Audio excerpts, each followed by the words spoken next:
Salve, salve, reis e rainhas de Copa. Salve, salve, reis e rainhas de Copa. Salve, salve, reis e rainhas de Copas. Bom, hoje me deu vontade de fazer a nossa intro 3 vezes, né? Eu poderia fazer 4, 5, talvez 6, né? Se bem que 6 é patenteado, né? Então não. Estamos aqui para o segundo episódio do nosso podcast Astronomamente. Hoje serei mais breve nas apresentações. Estou aqui com Edu, Matheus, Maurício Fortunato e Gabriel, a fim de discutir bastante coisa. Eu olho na tela do meu computador aqui e separei bastante coisa para a gente discutir. O Cruzeiro, graças a Deus, depois de um longo e tenebroso inverno, abandonou a zona de rebaixamento. E eu queria saber primeiro do Edu se o escolarismo é a maior corrente de futebol viva hoje no futebol. Seja bem-vindo, Edu.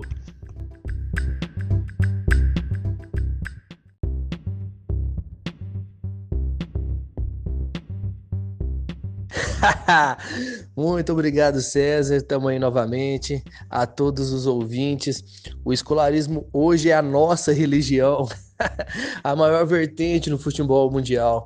Me agradou muito agora, levando para análise um pouco mais crítica, me deixou muito feliz, muito contente a forma como o Filipão tratou esse jogo. Eu falo em relação à questão das substituições, a cobrança até o último minuto do segundo tempo, que é um fator muito importante. A gente viu o Cruzeiro fazendo um gol e retrancando, às vezes se perdendo na marcação, tomando pressão do adversário, esquecendo totalmente, né, o esquema tático dentro de campo, e o Filipão cobrou isso a todo momento. Esse é um ponto muito importante que eu acredito que vai fazer uma mudança muito grande nesse time do Cruzeiro. Então, a gente viu que o Filipão perdeu a paciência com o Marquinhos Gabriel, que era o único jogador destoando na equipe, né? O coletivo, num contexto geral, funcionou muito bem. A armação que o Filipão fez da equipe em campo. E essa velocidade em trocar quem não estava rendendo me agradou muito, porque o Filipão cobrou bastante o rendimento dessa equipe. A gente viu entradas boas como a do Claudinho e a do Wellington, que vinham praticamente não sendo utilizados, né, no Cruzeiro, e o Filipão já enxergou uma utilidade muito viável deles no elenco, que vai agregar bastante a esse estilo de jogo que ele prega. Então, eu acredito que agora sim, saindo da zona, perdendo um pouquinho essa pressão que tanto estava, né, massacrando a gente de não sair do Z4, né? Então fazendo de tudo, mas agora em 9 pontos disputados, conseguimos 7 pontos, saímos do Z4, uma combinação de resultados na tabela nos ajudou. Então agora vamos que o escolarismo é a nossa religião.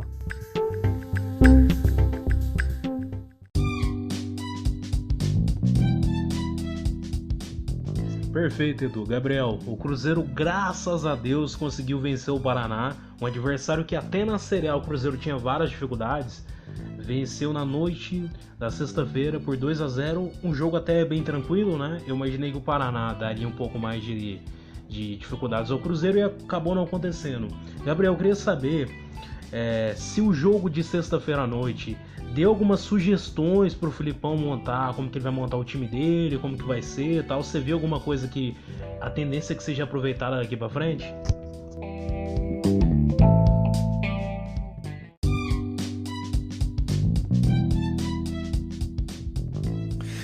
E Cezão, bom demais, Biel aqui.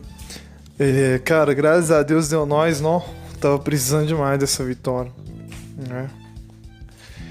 Sequência até interessante, né? Acho que já 4, 5 jogos sem perder. Cara, a partida foi muito boa. O Cruzeiro praticamente não deu nenhuma chance pro Paraná, entendeu? De gol. Logo no início ali, o Marcelo Moreno já converteu, né? Bom cruzamento do Regis. E depois o Ayrton, né? Mitinho, cê é louco. A assistência do Bray ali foi top, viu, mano? Estilo camisa 10, nem queria falar. Mano, foi um jogo muito bom, entendeu? O Cruzeiro, igual eu disse, foi muito bem organizado, entendeu? foi bem taticamente.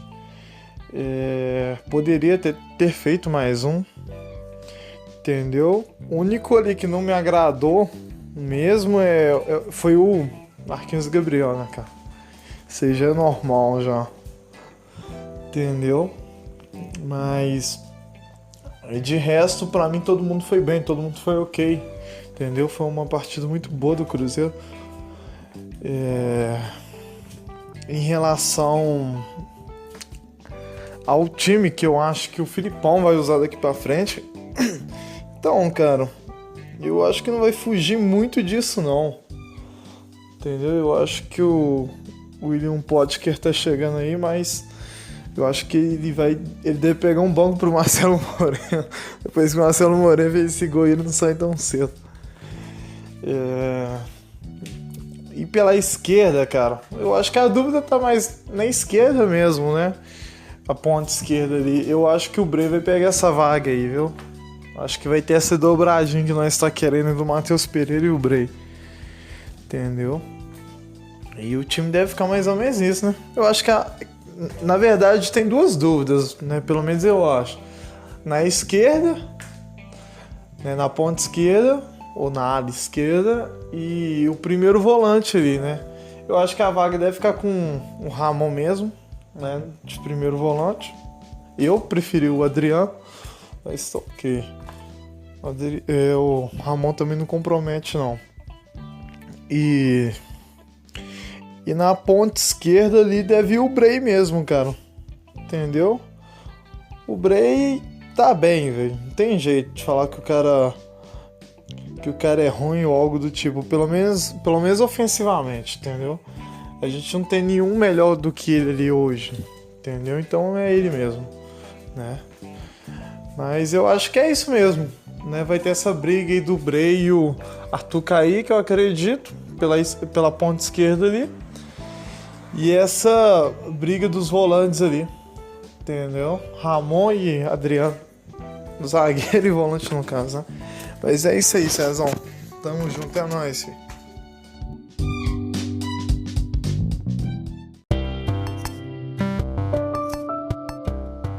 Feito, Gabriel. Maurício, nos 2 próximos jogos o Cruzeiro terá 2 adversários que no primeiro turno nós conseguimos somar 6 pontos. O primeiro deles é o Botafogo de Ribeirão Preto, jogando no Santa Cruz, em Ribeirão Preto, na próxima sexta-feira, 9 horas da noite. Depois o Cruzeiro recebe o Guarani de Campinas, no Mineirão, a segunda-feira, do dia 9 às 8 horas, né? Aquele jogo que ali antecede o Bem Amigos, né? O programa que eu gosto bastante. Então eu queria saber de você, Maurício, que se eu pensar em 6 pontos, eu tô mais animado que a festa ou não? Ou dá pra sonhar em 6 pontos, tal, como é que é? O Cruzeiro no primeiro turno, lembrando que conseguiu fazer 6 pontos contra esses 2 adversários paulistas, né? Como que você vê esses 2 adversários aí? O Cruzeiro consegue? Lembrando que o Botafogo ele está na zona de rebaixamento, na 19ª colocação, e o Guarani de Campinas está um pouco melhor, né? Tá na 13ª colocação. Como que você enxerga esse confronto contra ambas as equipes paulistas?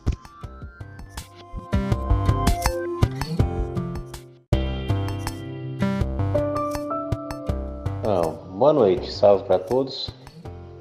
Então, sobre a questão dos 6 pontos, eu acredito que se o Cruzeiro, jogando mal, sem um técnico de primeira linha, conseguir ganhar as 2 partidas, jogando mal. Quanto mais agora que nós temos um técnico de primeira, o elenco mais recheado, a situação financeira está dando desafogo. Então, assim, tudo está colaborando para o Cruzeiro fazer esses 6 pontos. Só que agora com autoridade. Não vai ser aquelas vitórias assim que ganhamos, mas foi na sorte. Eu acredito que esse time agora vai encaixar e vai engatar umas 3, 4 vitórias aí direto e realmente dar uma deslanchada, como já devia ter acontecido há muito mais tempo.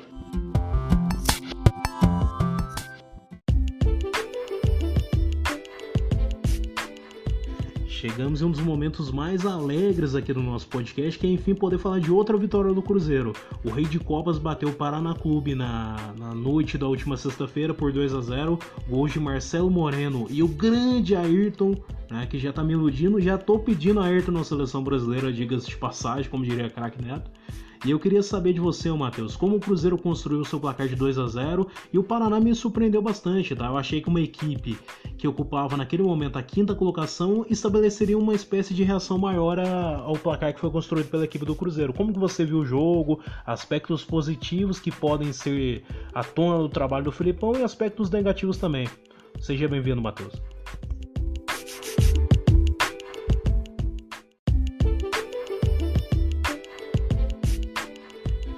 César, boa noite a todos que ouvem o podcast Escalonamente. Então, cara, como que o Cruzeiro construiu um placar de 2-0 em cima do Paraná?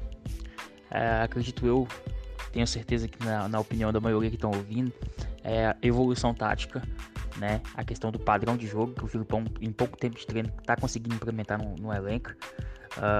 O que deixa a gente muito feliz, porque é uma coisa que não tinha desde o começo da competição, né? Padrão de jogo, um time consistente em campo, que sabe o que está fazendo, e parece que o Filipão tá mudando isso aí, porque o Filipão é um técnico muito proativo, né? Na beira do campo, sempre conversando com os jogadores, passando alguma indicação. Inclusive teve até uma reportagem no Globo Esporte falando sobre isso. O ponto negativo, cara, é a respeito de alguns jogadores, né? Por exemplo, o Marquinhos Gabriel é um jogador que não tem vontade nenhuma em campo, não tem brilho, não produz, não faz nada. Eu não consigo entender como que jogadores como esse vestem a camisa do Cruzeiro, sinceramente, porque você vê, é nítido a má vontade de jogadores como Marquinhos Gabriel, Arthur Caí, que na minha opinião também não joga nada, é 6 por meia dúzia. Então, assim, é uma questão que no meu ponto de vista, a insistência nesses jogadores aí é um ponto negativo. Mas, com a chegada de novos reforços, pode ser que isso mude, né? E tomara que mude, porque apesar de pouco tempo de treino, o Filipão está conseguindo encaixar o time do Cruzeiro, está conseguindo fazer o time jogar um futebol padronizado, aquilo que a gente espera, saber o que o time faz ou não dentro de campo. Então é uma coisa assim que me deixa muito feliz. Em relação ao Paraná, a postura do Paraná é praticamente igual à postura do maioria dos times que vem jogar aqui no Mineirão, né? Que é fechar um pouco os espaços nos 15 primeiros minutos, só que o Paraná não esperava tomar um gol tão rápido como tomou. Então tomou um gol tão rápido, quis partir para cima para ir em busca do empate e acabou tomando outro, e foi uma consequência. Então, mas bem esperançoso em relação ao trabalho do Filipão, que vem desenvolvendo aí, né? E é isso aí. Confiando sempre, é difícil, mas acredito muito que o time possa subir. E tamo junto. Boa noite a todos aí.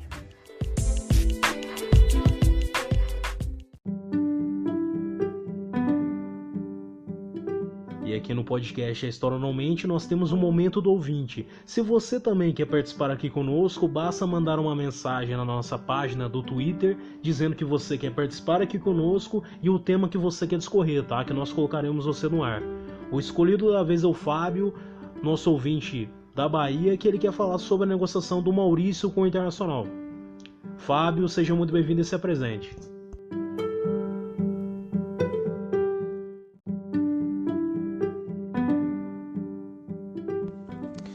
Boa noite, César. Aqui é Fábio Giovanni Melo Alves, né? Sou cruzeirense aqui da Bahia, do estado da Bahia. Hoje em dia moro na região da Chapada Diamantina, já morei em Salvador, né? Eu sou fisioterapeuta, né? Trabalho na unidade de terapia intensiva, trabalho com a parte de ventilação mecânica. Cara, e muito fanático pelo Cruzeiro. Na verdade, assim, eu costumo dizer que já nasci cruzeirense, né? Quando eu nasci em Vitória da Conquista, né? O meu tio, ele acompanhava os jogos do Cruzeiro na Confidência e se tornou cruzeirense. E para você ter uma ideia, meu nome ia ser Nelinho, né? Então, assim, eu acompanho o Cruzeiro desde cedo, né? Vi vários clubes, vários grandes times do Cruzeiro, vi times ruins também, né? Mas, assim, eu acho que assim, a torcida do Cruzeiro sempre foi uma torcida que cobrava, então eu sou bem crítico mesmo. Com relação à negociação do William Potker pelo Maurício, né? Eu vejo o Maurício, um rapaz de 19 anos com potencial grande de crescimento. Ele vinha de 2 jogos bons na seleção sub-20, né? Eu vejo como um ativo que o Cruzeiro, na minha opinião, não soube valorizar, né? Essa negociação com o Potker, assim, na minha opinião, poderia ter sido até por empréstimo, um pacto fixado, no mesmo moldes talvez de como foi feito com o Orejuela, né? Porque assim, o que é que acontece? Eu não vejo no Potker você dar 4 anos de contrato a um jogador, né, que vem de 9 lesões em 3 anos. Para mim isso é temerário, né?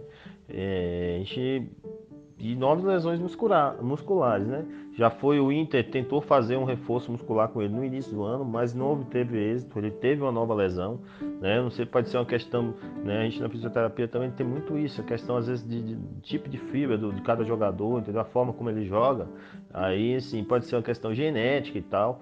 Então, assim, eu não sei, eu para mim meio temerário essa negociação, né? Eu acho que na minha opinião, foi uma negociação ruim, né? Talvez até emprestar o Maurício, precisa de jogar mesmo, precisa de se valorizar, mas eu não estaria o William Potker, ainda mais por 4 anos de contrato, né? O meu medo é o Potker ter praticamente conseguido sua aposentadoria, sim, e ficar praticamente no departamento médico. Esse é o meu medo. Valeu, Cezão!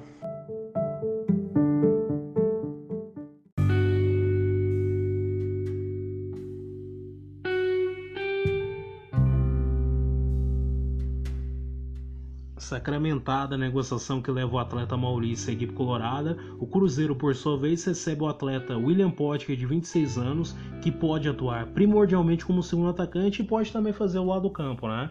O Cruzeiro, em comunicado, ele trata essa negociação pelo Potker como algo independente. Nessa negociação ainda teve incluso o repasse de 20% dos direitos econômicos do atleta Maurício ao Internacional, com a equipe celeste ficando com 40% de uma futura venda. Ainda ficou acordado que o atleta William Potker terá os seus vencimentos pagos integralmente pela equipe gaúcha até maio do ano que vem, que é quando o contrato do William Potker se encerra com a equipe colorada. E nessa tarde surgiu a informação que, com a negociação do atleta Maurício ao Internacional, o Cruzeiro abate boa parte de uma dívida antiga que tinha com um dos representantes do atleta, o André Cury. Ficou acordado que essa dívida sairia de 800 mil euros para 300 mil reais, um abatimento de aproximadamente 3 milhões de reais. Edu, uma coisa interessante, no anúncio do William Potker no Twitter oficial do Cruzeiro, teve ali, a pedido do Filipão, o atleta William Potker assina com o Cruzeiro por um contrato de 4 anos. O homem é de confiança do Filipão. O que você achou dessa contratação, a negociação? Que eu trato essa negociação Cruzeiro, William Potker e Maurício em alguns atos, tá? A princípio eu achei uma negociação onde o Cruzeiro sinceramente levou atrás, tá? E depois eu fui vendo, mas assim, ela acabou sendo uma negociação para mim aceitável. Como que você avalia ela?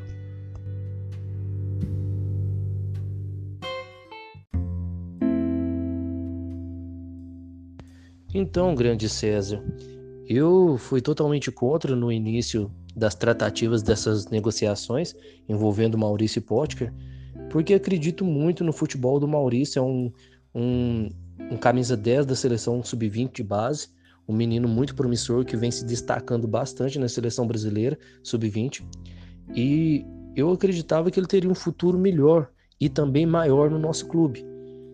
Apesar das críticas da torcida, eu via ele como um dos jogadores que mais se doava em campo, e ele errava por tentar bastante. Ele ajudava na defesa, tentava construir as jogadas no ataque, mas a fase negativa do clube também o afetou muito, né, no desempenho dentro de campo, e algumas críticas muito pesadas foram direcionadas a ele, eu acredito que até sem um pouco de critério, por a gente ver Arthur Caíque, ver o Regis, o próprio Moreno com desempenho pífio. Então respingava muito no Maurício essa situação, e a cobrança em cima dele era ainda maior. Hoje, vendo todos os detalhes dessa negociação, inclusive foram ditas por você, eu comecei a mudar de opinião em relação a essa negociação. Por quê? Porque no longo prazo é um trabalho muito importante que o Cruzeiro fez, de manter a porcentagem do Maurício, que pode ser valorizado num time como o Inter, que está brigando pelo título do Campeonato Brasileiro, que está disputando uma Libertadores. Então 40% é uma porcentagem muito alta, que pode ser muito mais valorizada do que o Maurício estando aqui, né? Inclusive, já o Potker é uma incógnita a questão do rendimento em campo. É um jogador que em 3 anos vem de 9 lesões musculares, faz parte da vida do atleta. O Filipão, inclusive, destacou uma característica dele que eu achei muito importante, que é a explosão. E Eu, como professor de educação física, acredito, né, como já te disse, que deve ser feito um trabalho de desenvolvimento muscular com ele, para que ele suporte, para que ele tenha essas arrancadas, essa explosão, manter essa característica dele, mas o protegendo também das lesões. Eu fui averiguar a situação do atleta e vi que o Inter, muitas das vezes, não o deixava recuperar completamente e continuava utilizando. Então, esse é um fator negativo na recuperação do jogador. Espero que o departamento médico do Cruzeiro, porque o Filipão já sabe das características desse atleta, faça um trabalho bacana, inclusive está fazendo agora com o Marco Antônio, né, para suportar melhor a temporada. Então, acredito que também deve ser feito um trabalho assim com o Potker. Analisando todos esses dados dessa negociação, vai ter abatimento da dívida com o André Cury, né, que está sendo um cara muito citado muitas das vezes nas negociações que o Cruzeiro fazia, né, e deve bastante a esse empresário. Esse abatimento é muito importante. O Cruzeiro conseguiu 50% do Potker, que é um jogador, digamos assim, novo, de 26 anos, que se render bem ao Cruzeiro, a gente conhece o mercado brasileiro, a gente ainda pode até vender esse atleta, não gastaremos nada com ele até maio, os salários serão pagos pelo Internacional, a gente vai manter a porcentagem do Maurício. Então, pela confiança que o Filipão colocou nesse jogador, eu acredito que possa ser muito favorável para a gente essa negociação. Eu fui muito contra, porque eu gosto muito do Maurício, a questão da base, né, ser nosso atleta e tal, mas se o Filipão botou tanta confiança, é um setor que a gente ainda tá um pouco carente, né, nessa parte de ataque.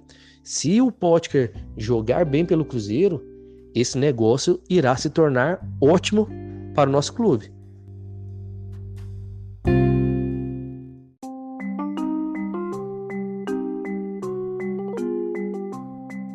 Só algumas informações que passaram batido. O Cruzeiro vendeu 20% do atleta Maurício ao Internacional pela quantia de R$1.200.000. O Rei de Copas detinha 60% do atleta, portanto agora restam 40% com a equipe mineira, tá?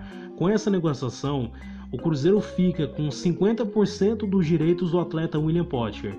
Gabriel, na coletiva após o jogo, o Filipão falou bastante de um jogador que você gosta, que é o Patrick Bray. Segundo ele, o Patrick Bray também pode ser aproveitado como meia. Como você avalia a atuação do Bray e a atuação do Cruzeiro na sexta-feira à noite diante do Paraná Clube?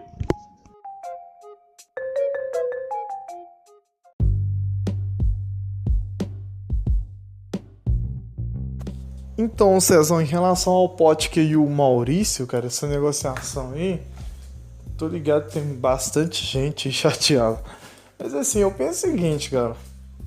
Quem me conhece sabe que um dia eu já botei muita fé no Maurício. Entendeu? Hoje já não é igual antes. Eu penso assim. Talvez o negócio não foi muito bom pro Cruzeiro. Entendeu? Poderia ter vendido pra Europa. Mas, cara, a situação que a gente tá hoje não espera a Europa. Entendeu? Não tem como. O Cruzeiro hoje precisa... Eu não vou falar de dinheiro, não. O problema do Cruzeiro hoje não é dinheiro. O problema do Cruzeiro hoje é conseguir pontos. A gente tem que conseguir pontos. Seja pra escapar da zona de rebaixamento, seja pra conseguir o acesso. O negócio hoje é vencer, mano. Entendeu? É vencer e mais nada interessa. Entendeu? Então, assim, esse é o principal. Não adianta você ter ativo aí sem que você vai parar na Série C. O que adianta você ter Maurício se você vai pra Série C? Entendeu? Não vai conseguir subir. Então, o pensamento tem que ser o seguinte. Se o Filipão acha que precisa do Potker e o Inter só quer o Maurício, fazer o quê, cara? Tem que negociar. Entendeu? Eu penso assim. Entendeu? Posso estar falando algo que muitos não concordam, né? Mas é assim mesmo. Entendeu? Eu penso que tem que negociar assim, até porque o Maurício ultimamente não tá fazendo nada pelo Cruzeiro. Entra, não faz diferença nenhuma. Entendeu? É só mais um correndo em campo.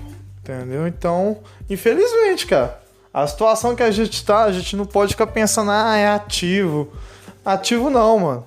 O Filipão achou que precisa do William Potker, pode trazer, mano. Entendeu? Hoje é o técnico aí que tomou a frente, ele não vai sair. entendeu? Até pelo contrato dele aí ele não vai sair, o Filipão, então é isso mesmo, entendeu? Se for preciso abrir mão de um cara que é reserva, por mais que é promissor da base, fazer o quê? Entendeu? Eu acho que é válido sim, entendeu? É o meu ponto de vista, entendeu?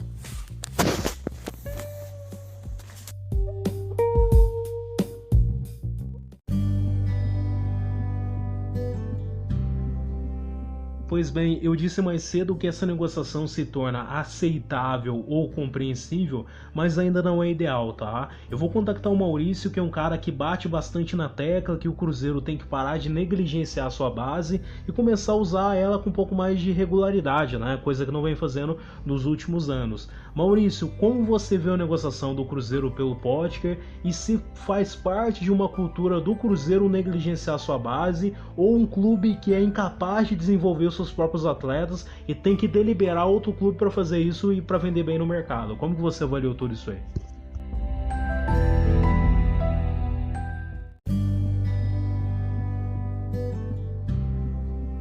O torcedor muitas vezes ele acha assim que categoria de base, primeiro surge um fora de série e depois a base tem valor. É o contrário. Primeiro você tenta, erra, e aí sim que você vai ser premiado com fora de série. Porque se você não usa a base, você inclusive desencoraja a captação de atletas. Todo menino que entra na escolinha do Santos sabe que se jogar bem ou mal, ele vai atuar em 10 jogos no Campeonato Paulista. E só depois de ter jogado mal no Paulista ele vai ser emprestado. No Cruzeiro é o contrário, o Cruzeiro promove o jogador, não tem espaço no elenco, o que faz? Empresta até finalizar o contrato. Por isso que assim, alguém que tem a ambição de ser jogador vai jogar no Cruzeiro? Provavelmente não. E todas as bolas ontem, essa desgraça conseguiu errar. E já direcionando para o nosso encerramento, a partir desse segmento nós nomearemos o pior atleta em campo do Cruzeiro da vitória diante do Paraná Clube na última sexta-feira. A partir desse segmento eu me despeço de vocês e nesse momento eu repasso a responsabilidade aos demais. O pior atleta em campo da vitória do Cruzeiro.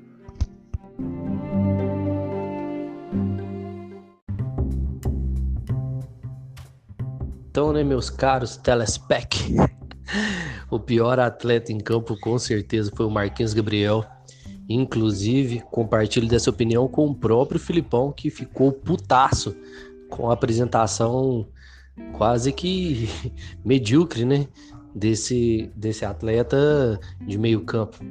Impressionantemente, ele ainda tá tendo chances, né, mas o Filipão já percebeu que o que ele cobra de intensidade, de ajuda na marcação e até mesmo na criação de jogadas, o Marquinhos Gabriel não está sendo efetivo em nenhuma dessas opções. Então, a gente viu alternativas com o próprio Machado entrando no meio de campo, né, no lugar do Regis. O Claudinho também entrou na partida e entrou bem, está tendo mais oportunidades agora. O próprio Wellington, acredito que em breve terá ainda mais, né, porque Marquinhos Gabriel é um dos jogadores que destoou negativamente nessa partida e até mesmo em outros. Um dos pontos importantes, se a gente for pegar a entrevista do nosso técnico Luiz Felipe Scolari, é justamente a possibilidade de utilizar o Patrick Bray, que foi muito elogiado pelo nosso treinador, jogando nessa função de homem de meio, né, pelo lado, e o Matheus Pereira assumindo novamente a vaga na lateral esquerda quando ele se recuperar totalmente. Então eu vou ficar bastante satisfeito vendo essa formação, porque Patrick Bray está rendendo muito bem, principalmente na parte ofensiva, e contribuindo muito para as nossas vitórias.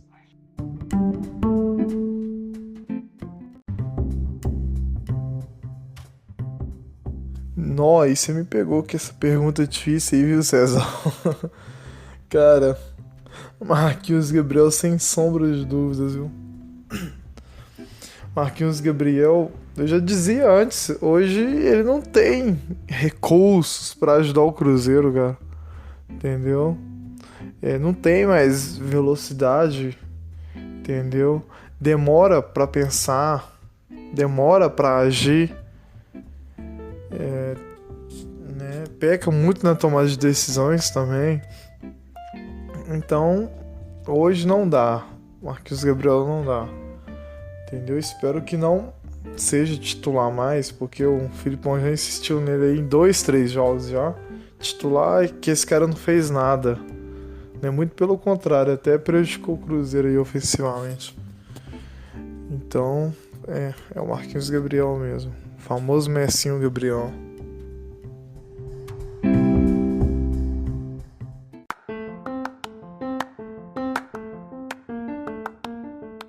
Então, o Marquinhos Gabriel está há muito tempo se esforçando para ser a pior figura do Cruzeiro em campo.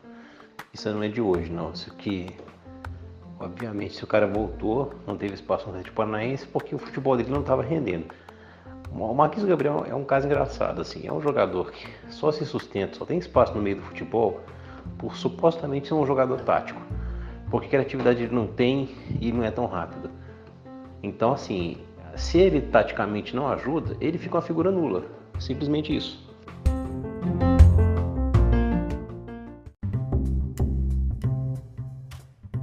O pior jogador pra mim é o Marquinhos Gabriel, que inclusive no áudio anterior foi destacado pra mim como ponto negativo, né?